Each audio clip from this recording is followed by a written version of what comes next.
అర్జున్, ఇక చాలు. మా మీద నీకేమాత్రమైన గౌరవం అభిమానం ఉన్నా మా మాట కాదనకు. బుజ్జి, తీసుకెళ్ళండి.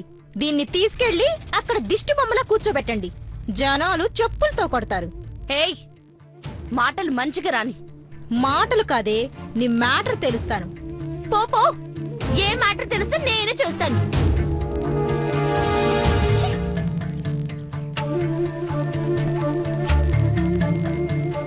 ఇంద్రమ్మ, బుజ్జి వస్తాడు కదా, సీతాపురంలో బావు పక్కన కూర్చొని నేను కళ్యాణం జరిపిస్తాను కదా. నేను జరిపిస్తానమ్మా, నువ్వేం బాధపడకు. దేవుడి నిర్ణయం తప్పదు.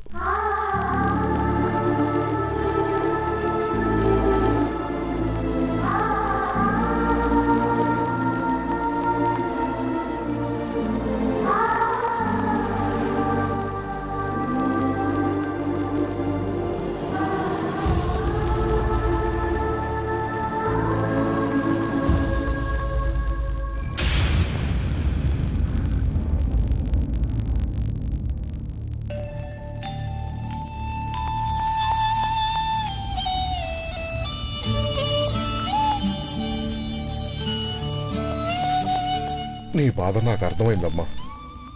అటు అమృతలా నటించలేక ఇటు అంజలిలా ఉండలేక ఎంత మదన పడుతున్నావో నేను అర్థం చేసుకున్నాను తల్లి.